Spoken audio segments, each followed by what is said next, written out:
देख रहे हैं नेटवर्क 33 राजकुमार के साथ। तो चलिए बढ़ते हैं आज की कहानी की ओर। 3 मील पैदल चलने के बाद अब मैं बेहद थक चुका था, मगर अच्छी बात यह थी कि मैं रेलवे स्टेशन पहुंच चुका था। मगर लेटेस्ट अपडेट के अनुसार मेरी ट्रेन अभी 4 घंटे बाद ही आने वाली थी, जिस वजह से मुझे 4 घंटे का लंबा समय स्टेशन पर ही बिताना था। पहला तो 1 घंटा इधर उधर टहलने में ही आसानी से व्यतीत हो गया, मगर उसके बाद वक्त मानो थमसा गया था। अब वक्त काटे नहीं कट रहा था। आखिरकार जैसे तैसे 2 घंटे और बीते और इसी बीच एक मालगाड़ी प्लेटफार्म पर आकर रुकी। अब बीते वक्त के साथ स्टेशन भी खाली होने चला था और वो मालगाड़ी अभी भी वहीं खड़ी हुई थी, जिससे मुझे आशंका होने लगी कि कहीं मेरी ट्रेन और लेट ना हो जाए, क्योंकि सिंगल लाइन का स्टेशन होने के कारण जब तक वो मालगाड़ी प्लेटफार्म नहीं छोड़ती तब तक कोई दूसरी ट्रेन आ नहीं सकती थी। और इसी कसम में 4 घंटे भी बीत गए, मगर वो मालगाड़ी वहां से नहीं निकली थी।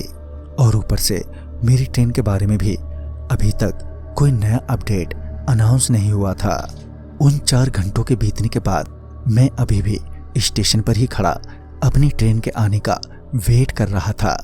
मुझे लगा कि ट्रेन के बारे में पूछ लिया जाए, और जब मैंने इंक्वायरी की तो पता चला कि ट्रेन तो कब की आ चुकी है, मगर ट्रेन स्टेशन के बाहर ही खड़ी है, क्योंकि मालगाड़ी में अचानक ही कुछ गड़बड़ी हो गई है।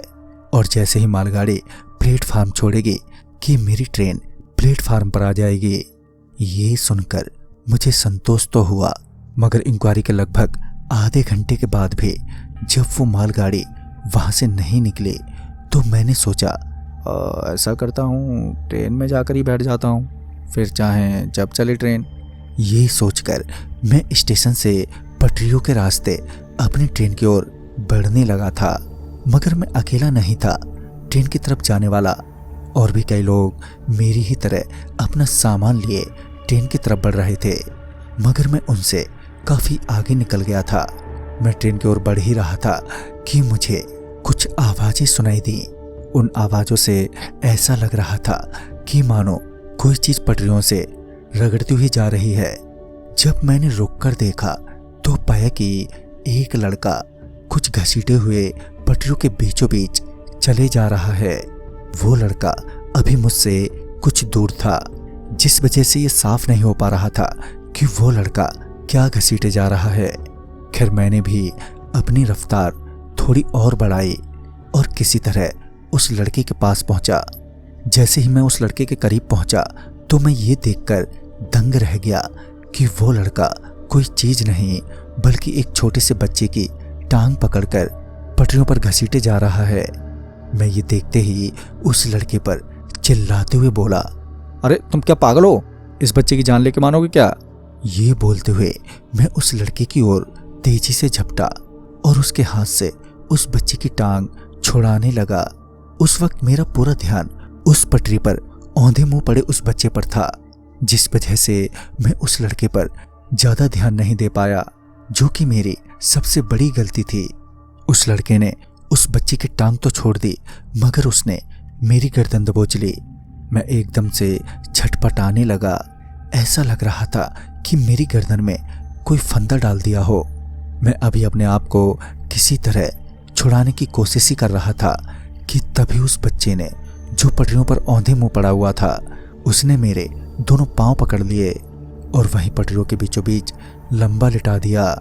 इसी बीच मेरी नज़र उनके चेहरों पर पड़ी तो मैं समझ गया कि आज तो मैं बहुत ही बुरा फंसा हूँ, क्योंकि उन दोनों के चेहरे नहीं थे, उनका चेहरा पूरा खोखला था।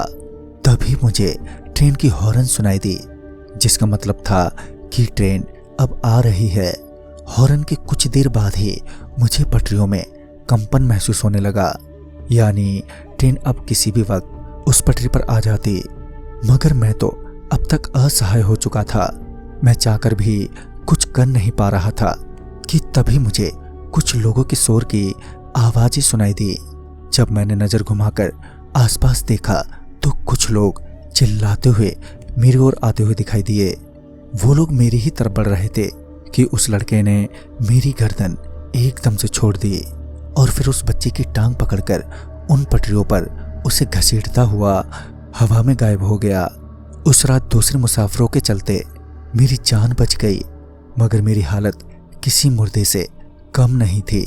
बाद में पता चला कि वहां के पड़ोस के गांव के 2 बच्चे जो गहरे दोस्त थे उन्हीं पटरियों पर रोजाना खेला करते थे, मगर एक रोज छोटे बच्चे का एक्सीडेंट हो गया जिसमें वो बच्चा वहीं मर गया और वो लड़का उसकी लाश को उसकी टांग से पकड़कर पटरियों के रास्ते अपने घर ले जाने लगा। मगर पता नहीं कैसे उस लड़के की भी मौत वहीं पटरियों पर ही हो गई। तब से उन दोनों की आत्मा बेवक्त लोगों को तंग करती है। तो दोस्तों, इस कहानी में बस इतना ही। तब तक के लिए बाय एंड टेक केयर।